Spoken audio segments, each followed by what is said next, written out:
अब हम पढ़ेंगे इलेक्ट्रिक पोटेंशियल। इलेक्ट्रिक पोटेंशियल पढ़ने से पहले हम जानेंगे, जैसे कि हमने बताया था कि आपको वैद्युत क्षेत्र, इलेक्ट्रिक फील्ड, इलेक्ट्रिक फील्ड की डायरेक्शन ए है और इलेक्ट्रिक फील्ड को हम ई से रिप्रेजेंट करते हैं। और मैंने बताया था इलेक्ट्रिक फील्ड के अंदर अगर पॉजिटिव चार्ज है तो वो इलेक्ट्रिक फील्ड की डायरेक्शन में चलता है, और अगर नेगेटिव चार्ज है तो वो इलेक्ट्रिक फील्ड के विपरीत दिशा में चलता है।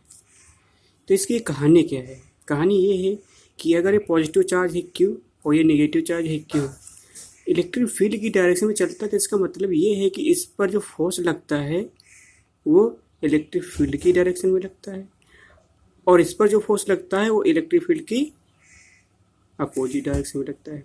तभी तो चलता है, अगर फोर्स के बिना तो नहीं चलेगा, जब फोर्स लगता है तभी तो चलेगा। ये हुआ। उसी प्रकार से अगर हमारे पास कोई इलेक्ट्रिक फील्ड है, क्या है? इलेक्ट्रिक फील्ड है, electric field uniform electric field है। इस यूनिफॉर्म इलेक्ट्रिक फील्ड में अगर कोई टेस्ट चार्ज यहाँ पर हमारे पास है, क्या है? टेस्ट चार्ज क्यू नॉट या क्यू नॉट को या क्यू हो। अगर कोई टेस्ट चार्ज इनफाइनाइट डिस्टेंस से उठा करके क्या करेंगे? इनफाइनाइट डिस्टेंस से उठा करके हम इस इलेक्ट्रिक फील्ड के अंदर किसी पॉइंट पर रखें, तो हमें क्या करना पड़ेगा? क्योंकि हम उठाकर लाएंगे तो हमें क्या करना पड़ेगा? इलेक्ट्रिक फील्ड के अपोज में एक वर्क करना पड़ेगा। क्या करना पड़ेगा? इलेक्ट्रिक फील्ड के अपोजिट या इलेक्ट्रिक फील्ड के विपरीत में काम करना पड़ेगा। क्यों? क्योंकि हम जानते हैं इलेक्ट्रिक फील्ड की जब जैसे इनफाइनाइट डिस्टेंस क्या होता है, पहले ये जान लो। इनफाइनाइट डिस्टेंस का मतलब ये होता है कि इलेक्ट्रिक फील्ड जो है वो इलेक्ट्रिक फील्ड यहाँ तक है, इसका इलेक्ट्रिक फील्ड का इफेक्ट जो है इस पॉइंट तक है, यानी यहाँ पर इलेक्ट्रिक फील्ड का इफेक्ट खत्म हो गया। जहाँ पर इलेक्ट्रिक फील्ड का इफेक्ट खत्म हो गया या इलेक्ट्रिक फील्ड का प्रभाव खत्म हो गया, तो उस बिंदु को हम कहते हैं इनफाइनाइट डिस्टेंस। इस पॉइंट के रिस्पेक्ट में ये इनफाइनाइट डिस्टेंस है। तो इस इनफाइनाइट डिस्टेंस से अगर हम कोई टेस्ट चार्ज को उठाकर यहाँ पर लाते हैं तो क्या हो जाएगा? हमें उस इलेक्ट्रिक फील्ड के अपोज में क्या करना पड़ेगा? वर्क करना पड़ेगा। तो इस वर्क जो हमने इसमें उठाकर यहाँ जो वर्क किए हैं, वर्क W, और किसी टेस्ट चार्ज को लाए हैं, इसका रेशियो क्या हो जाएगा? W/Q। इस रेशियो को ही हम क्या कहते हैं? इस रेशियो के हम क्या कहते हैं? उस पॉइंट का इलेक्ट्रिक पोटेंशियल। इसी रेशियो क्या कहा जाता है? उस पॉइंट का इलेक्ट्रिक पोटेंशियल कहा जाता है। अब इलेक्ट्रिक पोटेंशियल का यूनिट क्या हो जाएगा? यूनिट देखो क्या हो जाएगा? जूल। वर्क का यूनिट क्या होता है? जूल, और चार्ज का यूनिट कूलाम।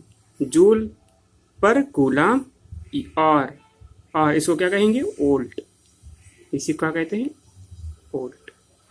और भी यूनिट हो सकते हैं। इससे छोटी यूनिट क्या होती है? 1 मिली वोल्ट भी हो सकता है। 1 मिली वोल्ट क्या हो जाएगा? 10⁻³ वोल्ट। और 1 माइक्रो वोल्ट इसको तो क्या हो जाएगा? 10⁻⁶ वोल्ट। दूसरी बात क्या है? दूसरी बात ये है कि जो पोटेंशियल होता है वो क्या है? स्केलर क्वांटिटी है। क्या है? स्केलर क्वांटिटी है। अब देखो ये स्केलर क्वांटिटी की है। स्केलर क्वांटिटी इसलिए क्योंकि वर्क क्या है? वर्क स्केलर क्वांटिटी, चार्ज भी स्केलर क्वांटिटी, दो स्केलर क्वांटिटी का रेशियो क्या होगा? Scalar quantity. तो ये क्या है? स्केलर क्वांटिटी है। ठीक है। जैसे कि मान लो कि कोई क्वेश्चन है कि मान लो किसी टेस्ट चार्ज हमारे पास क्वेश्चन में दिया है, कोई जो टेस्ट चार्ज है वो क्या है? 1 कूलाम। टेस्ट चार्ज कितना है? 1 कूलाम है। और किसी पॉइंट पर इलेक्ट्रिक पोटेंशियल कितना है? 3 वोल्ट है। तो हमको उसको इनफाइनाइट डिस्टेंस से उस पॉइंट तक, जैसे ये है, ये हो गया, इस इनफाइनाइट डिस्टेंस से इस पॉइंट पर हमको लाने में कितना वर्क करना पड़ेगा, तो हम यहाँ से निकाल सकते हैं। हम जानते हैं विच इक्वल टू क्या होता है? W/Q। तो विच इक्वल टू क्या होगा? W की वैल्यू पता नहीं है, इसको नहीं रखेंगे। Q की वैल्यू हमें पता है क्या है? 1 कूलाम। और ये क्या है? V की वैल्यू पता है, रख देंगे 3 वोल्ट। तो ये W इक्वल टू क्या हो जाएगा? 3